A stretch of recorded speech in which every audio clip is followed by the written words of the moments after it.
Welcome to Lead Well, Live Whole. I'm your host, Michael Sirmon. Every episode, we'll spend a few minutes exploring the challenges, questions, and realities of everyday life, because success means little if you lose yourself in the process. So take a breath, settle in, and let's spend a few minutes exploring life together.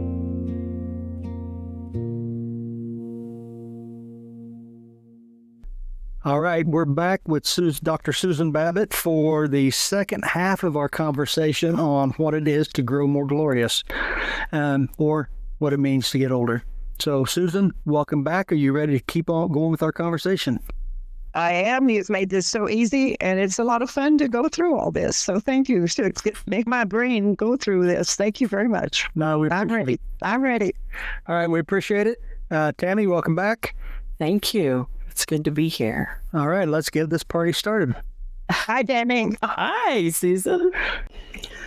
I am so excited for this. But Susan, when we left, you had just made the statement that the idea of getting older is something we need to get past. Would you mind unwrapping that for us? I feel like if you feel yourself slowly fading away and you see things like bringing me my meal on a plate, and where I could get it myself.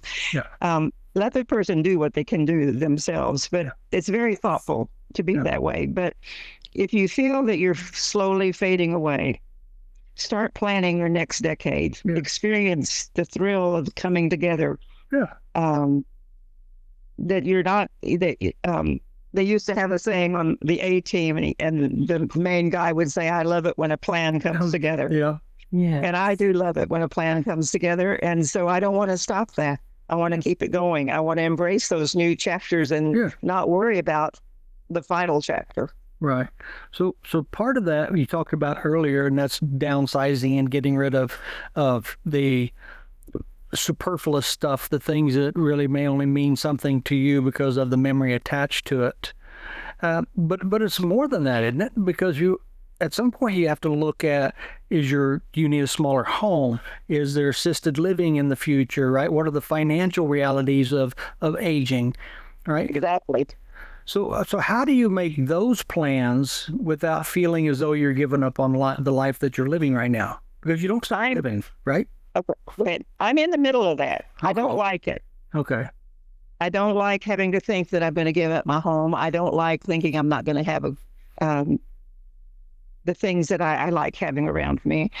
I do know that once I do it, it'll be all right. And I do know that once I do it, it'll be for the better, I suppose. But I also think maybe I'll just live here and keep everything and let them go through it. Yeah.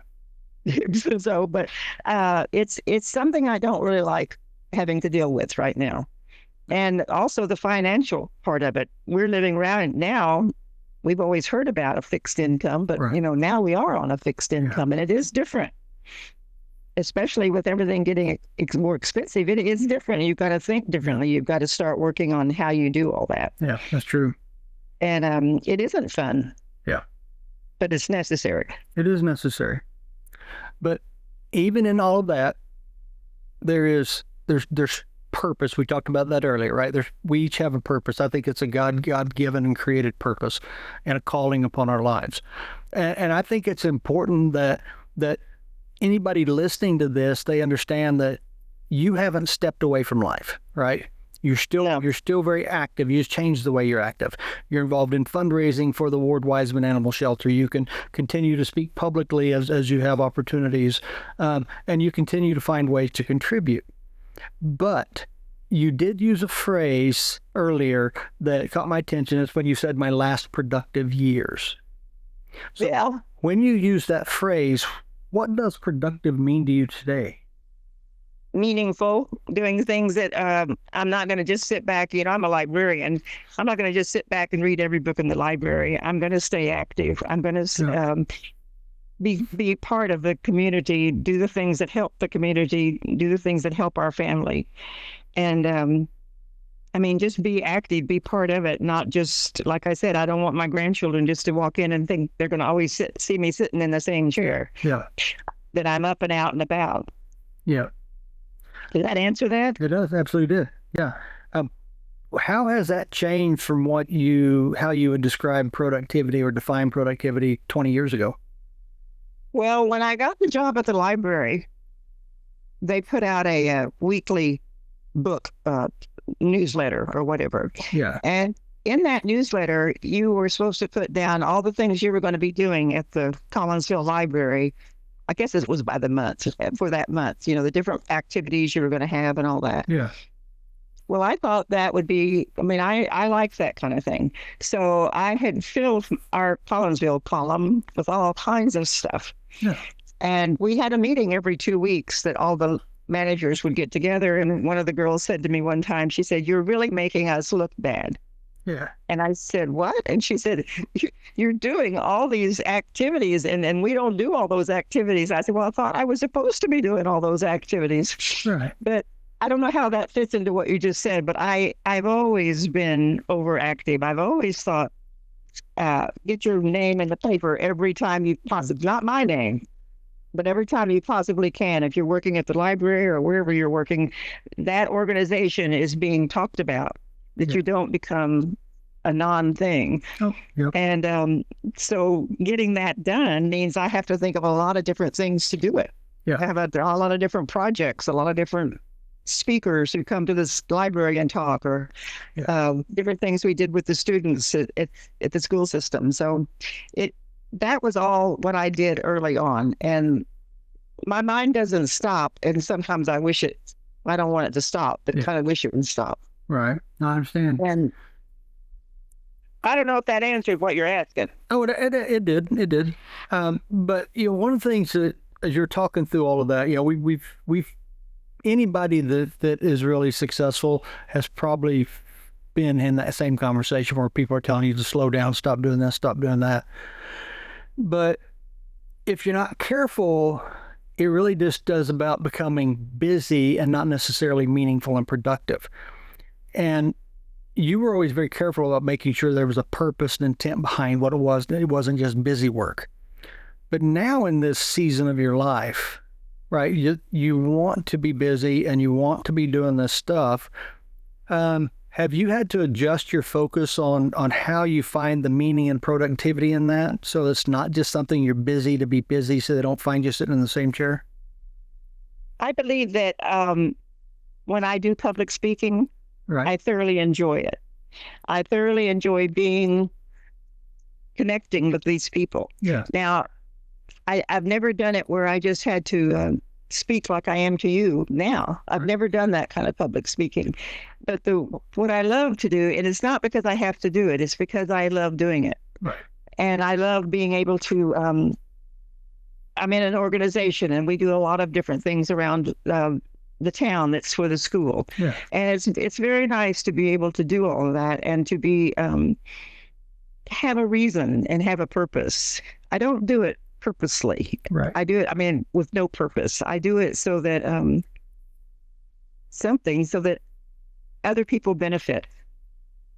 And I'm not wonderful. I'm not. It's not that I do everything right. I do a lot of things wrong. Yeah. But I learn from them. Yeah. I think that's called being human. Oh, is it? Right. Yeah. Gosh. Yeah. I'm thinking. Yeah, but I'm saying I do this and I do that, and I hate to be that I person. Right. I like to rather be the person that's behind the scenes and says, wasn't it wonderful what Mary Jo did, or wasn't it wonderful what this guy did, or yeah, that type of thing. Yeah, I love the power of the word "we." I like that. Yeah, I do too. Yeah. So today, how do you decide what still deserves your time and energy, and what it is not a good use of it? Right now, we're building a new Ward-Wiseman Animal Haven building. My focus is on all the projects we're doing to bring in funds to do it, and fundraising, and being able to be sure that we have a good place to be. Right. And that we are successful with what we're trying to get done. We had to leave our building September of 23. Right. And when we did, we were without a building. We kept our our board. We kept our people working. We kept doing things all this time. But basically, we were looking for land. And then when we found land, we've cleared the land. And it wasn't a lot to have to clear. And then we got a contractor, and they're building a building. And now in July, we made enough money that we are building.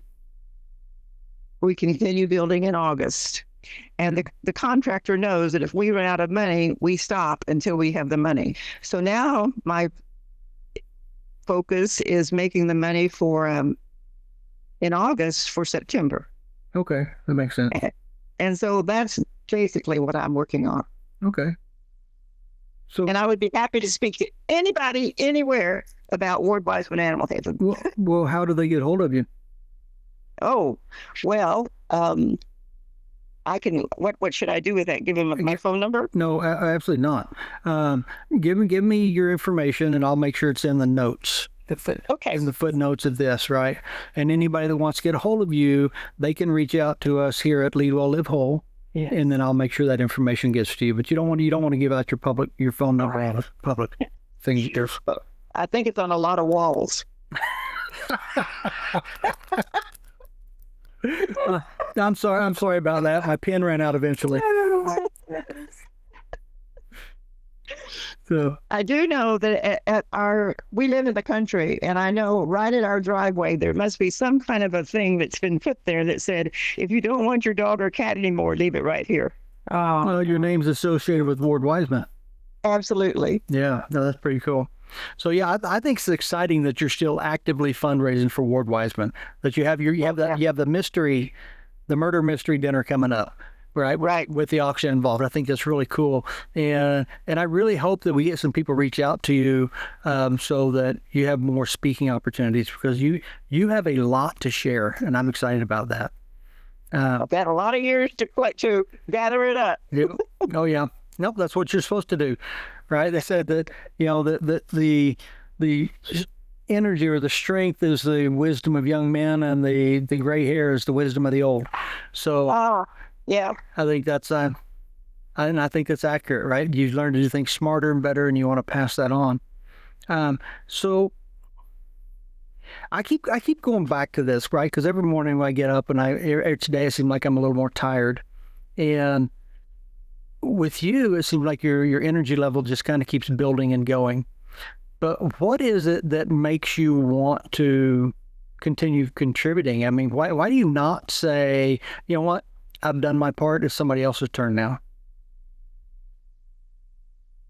I don't know.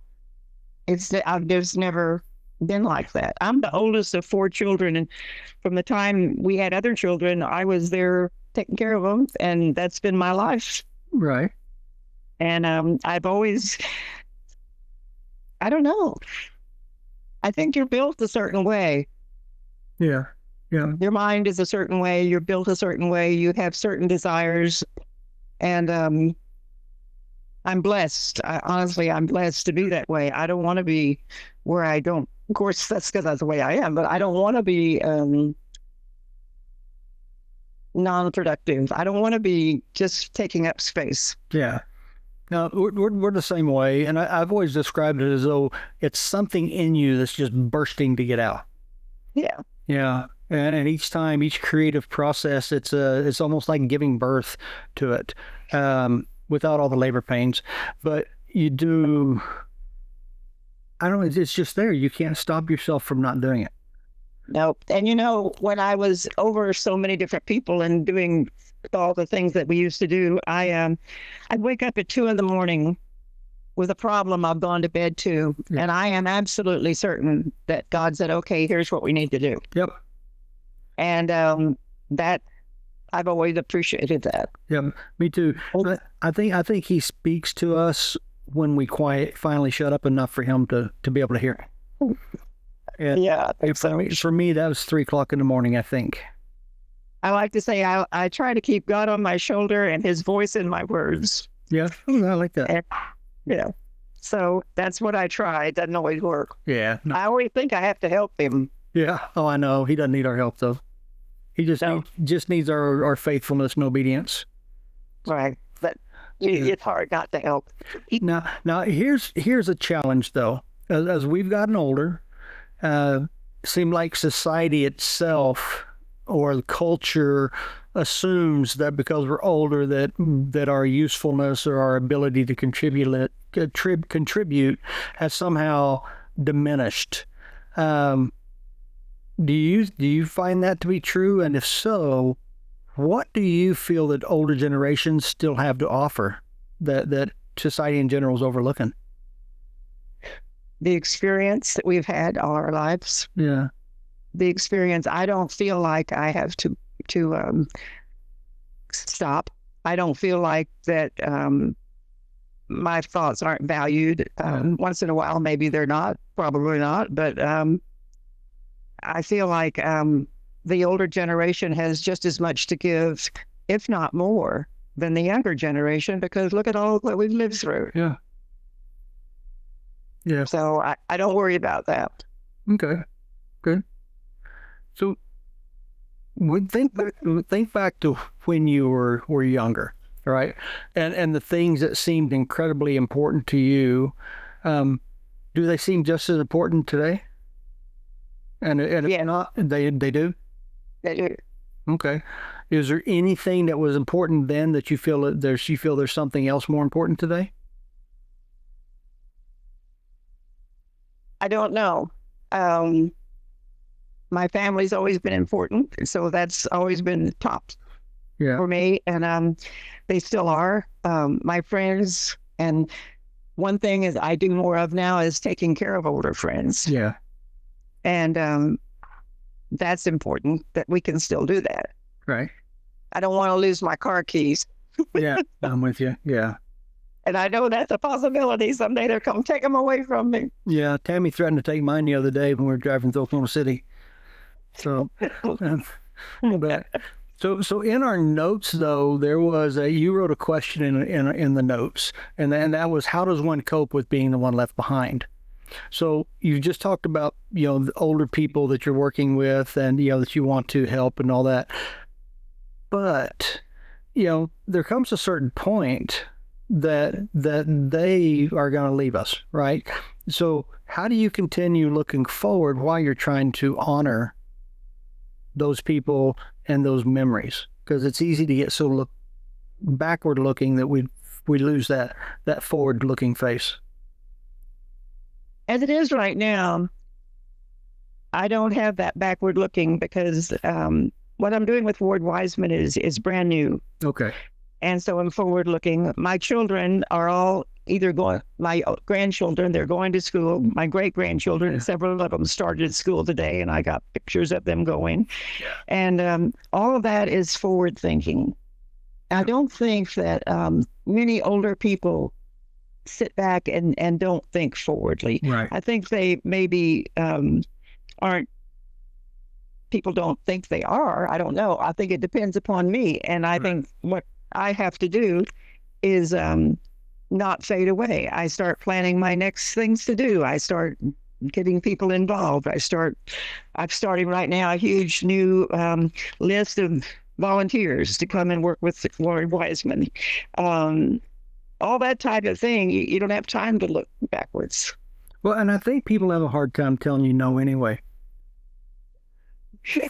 I think so too. Yeah, I mean, you were telling us about the garage sale, and you started reaching out to people, and I mean, just truckloads and carloads of stuff showing up for the garage sale for the church.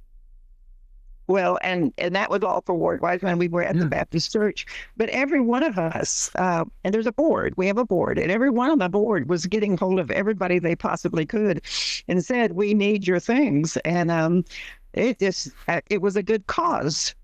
It wasn't a cause I want to go somewhere or do something like for myself. It was for these lost, surrendered, abused animals that need us. Yeah. No, and so that's when you have a cause. Yes. I've always said I could make money for anybody or any kind of a cause, but I could never make money for myself. Yeah. Yeah. Same way. Yeah. You don't push yourself like you push a good cause. Yeah. Even the things that I should be charging for, I give away far more than I charge. Yes. Yeah. I had a kissing booth at the garage sale. You're bragging now. No, it was a kissing booth, but it was actually a kisses booth, Kisses. and they could buy 2 Hershey Kisses for $1. Ah, And I would have to tell them that I couldn't stand rejection. yeah. They weren't going to buy kisses. But that was fun. That was a lot of fun. But that was for a good cause, Yeah. I like that. I like that. Now you're passionate about what you do, and that passion sells for sure. So, Let's hope so. yeah, it does. No, I know it does from experience. I know it does. So I want to finish this up, though, by looking backward just for a minute. So maybe that'll help the rest of us kind of change the way we're looking forward or what we're seeing when we look forward. And with that, you've already answered this, but I want a different answer than the one you gave. What advice would you give the younger generation today? Something you've learned along your way. I think that you make every day worthwhile, Yeah. that you don't look at the end. I mean, I will say that, I plan, okay, what do I want to get done? But you don't look at it as the end of your life. You looked at it just as the end of the projects you're putting out. Yeah. And that every day is valuable. Every day you look at the sunrise and the sunset. Look at everybody right now who's looking at the eclipse and how beautiful it is. Yeah. Enjoy that type of thing. And don't be so busy that you can't take care of your family. Yeah. A lot of people get so busy with their job. They're there from 5:30 in the morning to 5:30, 6 in the evening, and there's no time for family. Yeah. And I think if I'm talking to a younger person and saying, put your heart into it, put your heart into what you're doing, ask for help. Always ask. I even tell students, I said, when you're in college and you're having a problem, or in high school or anywhere, and you're having a problem, the teacher is human.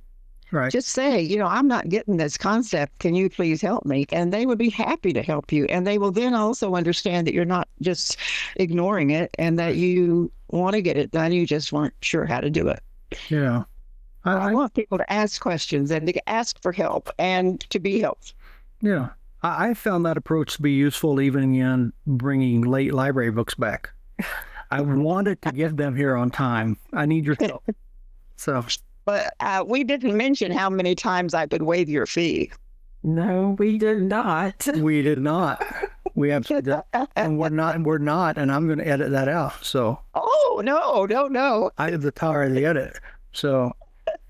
All right. So think about yourself now, right? What do you know now that you wish you had understood when you were 30 or 40 years old? I don't think I had time at that time to know what I was doing. I was going to school. I was getting my master's and I was getting my doctorate. I was raising 2 little boys. I was working full time. I was a wife, a mother, a community volunteer, whatever. I didn't think about it. Yeah. I mean, I don't think I did. I don't think you do when you're busy like that. Yeah. So what I heard you say, and tell me if I heard this right, is that what you know now is the importance of being present. Right? You were busy back then, but Right. so busy that you weren't really present in some ways. Exactly. Be present. Be present in every day. Yeah. And don't just come home overwhelmed with all you could possibly do and then start up the next morning at 5 in the morning and you start all over again. Yeah. Make time to have a date night. Yeah. Make time to be sure your children know that you're there and see you and have time with you.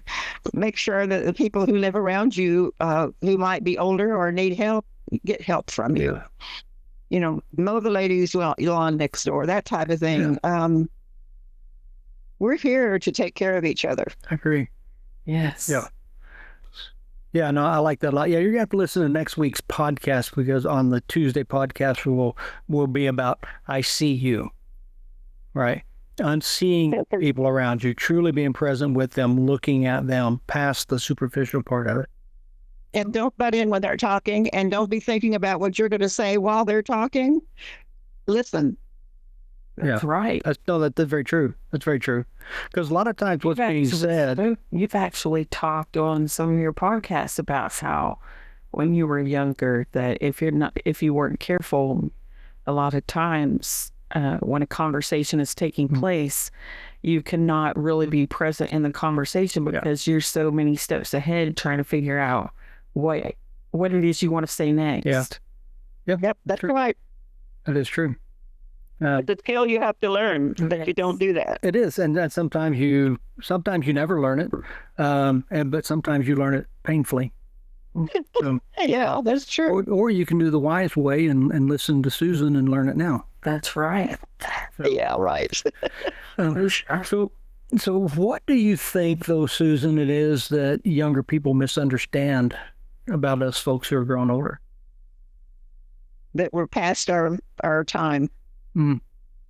We're not past our time. You're not past your time until you're past. Yeah, I agree. That's right. Yeah.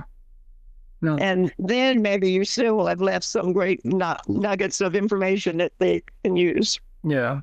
So let's say one of your grandchildren, your favorite grandchild, sat down beside you and said, Oma, tell me what I need to know about living a good life. What would you tell them? Well, first of all, I don't have a favorite grandchild. Mine depends on the day. You're and asking me what would I tell them about living a good life? Yeah, what do they need to know about living a good life? Enjoy the moment. Enjoy it. Plan ahead. Don't be late for important meetings. Show that you care. Do your homework and get things ready so that when you're called upon, you're ready to do it. But then also take time to know yourself, take time for quiet, take time to walk around and outside under the trees and know where your body is, where your thoughts are. Yeah. To not let the hurry of the world push you. Yeah. Yeah. Wow, I like that. that's priceless. I like that. Oh, you guys, you're too thoughtful. You're too nice.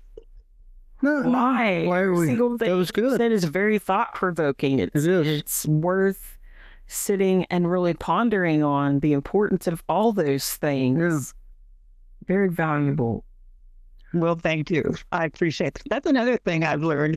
Say thank you. Don't say, oh, these old shoes there, I've had them for years, Yeah. Say thank you. Thank you very much. Yes. Yeah, we try to mask our insecurity with self-deprecating humor. One other thing I wanted to tell you is I have taken on the activity of teaching how important it is to say thank you. Yes, I like that. Thank you for that. And writing thank you notes and letting people know that you appreciate. If you buy a bag of popcorn from a high school kid, that high school kid should send you a thank you.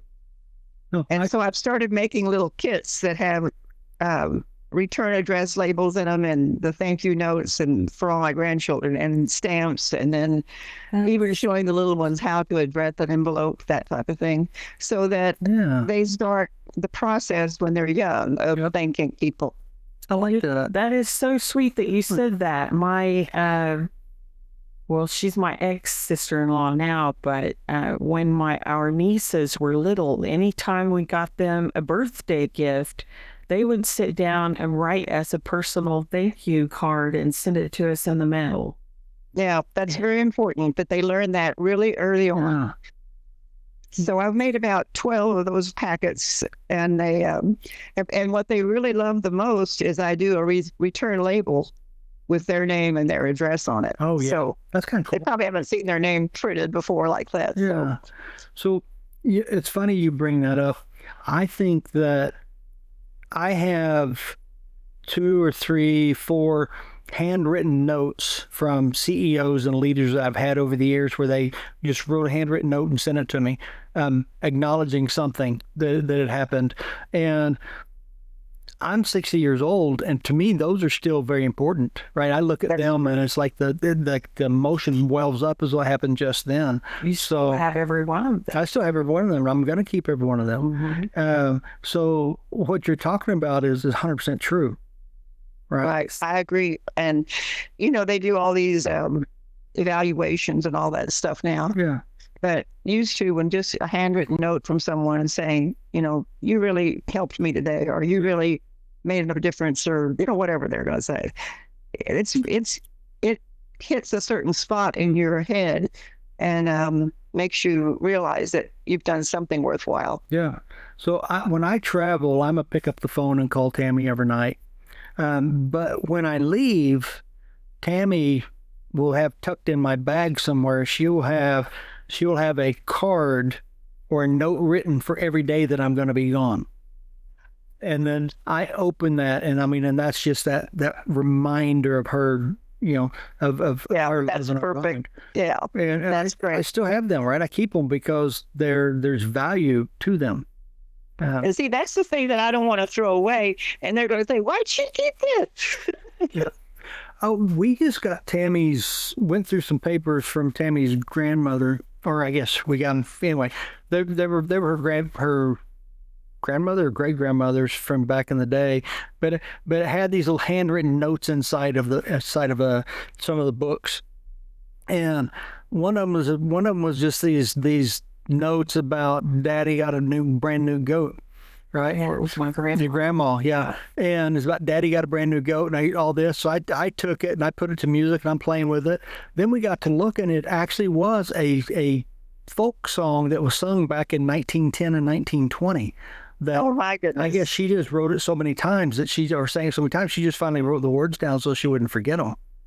Yeah. So yes, you don't get rid of them, because at some point they're going to look at them. Won't be when they're 30 or 40 probably, because now. boys. But eventually they will look at them, and they're going to find that nostalgia will come through, that feeling that you made them feel. I know a student that is going to school in Toledo, and she's working on her doctorate, Abby Baldwin. Yeah. And it's in women's studies. And she made the point to me the other day that men, everything that they've written, like Thomas Jefferson and all those people, it's all recorded. Yeah. Women, the things they have to go back through to find what the women were doing were their personal letters in their families. Huh. And then it would say, I hung out the laundry today, or I got a brand new goat, or I did this, or a lot of it was during the Civil War, and they were getting information from those letters. Yeah. That helped fill in that part that they didn't have. Yeah. And so, we've also said that we don't need to worry about the younger generation taking over, because they don't know how to drive a stick shift. Yeah. And they don't know how to read cursive. Yeah. So, we got it made. Yeah, we do. We do.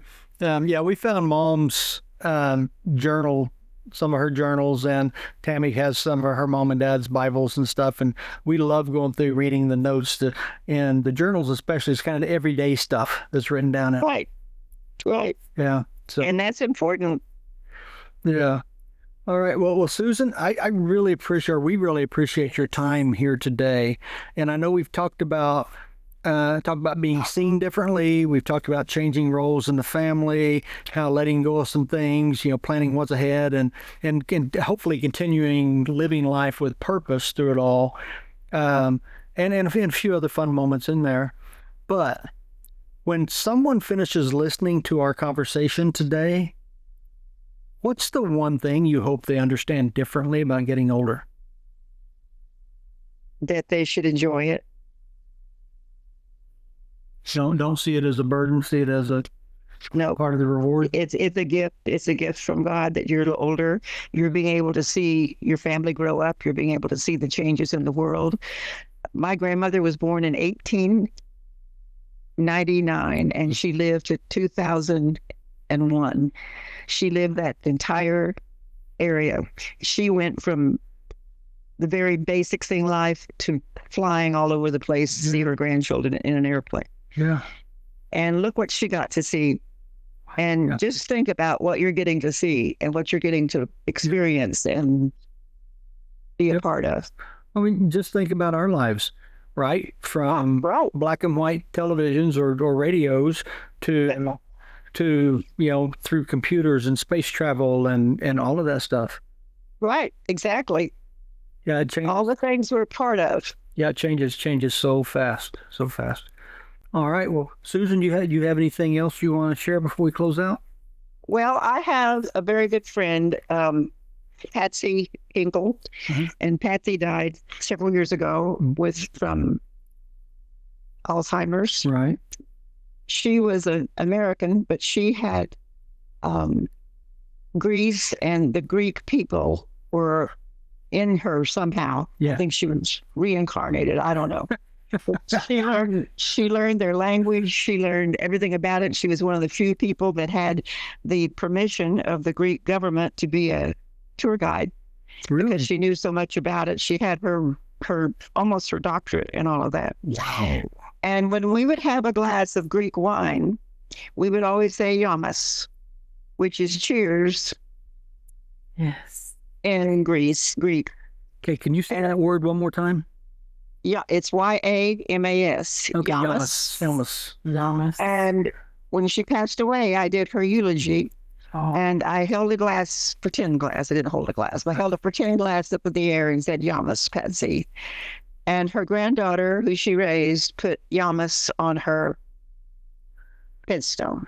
That is awesome. Beautiful. That is awesome. Wow. And just telling you that gives me chills. And Yamas is like cheers. It means to your health, or to our health. Oh, wow. That's beautiful. I love That is beautiful. I love that. So Yamas, Patsy, Yamas, Mike, and Tammy, and to everyone who listened. Yeah, and Yamas to you. Yamas. Yeah. All right. Well, Love you guys. well, we love you. Susan, I do want to say thank you. Yeah. Right. We appreciate not only your willingness to have this conversation, but your willingness to talk about some of the parts of aging that we don't always want to talk about openly. All right. And maybe that's not maybe that's what I want to leave us all with today. Right. Yes. Growing older certainly asks us to let go of some things. Our roles change, our bodies change, our families change. Even what we're capable of doing will change. But perhaps living well isn't about desperately holding on to a version of who we've been. Maybe it's about continuing to discover who we can become in the season that we're in. That's right. That's perfect, Michael. Yeah. Perfect. Yeah, so until next time, lead well, live whole. Yamas.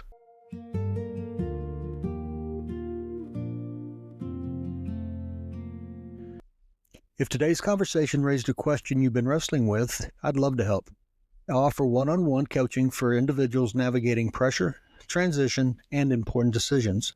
You can learn more at michaelsirmon.com.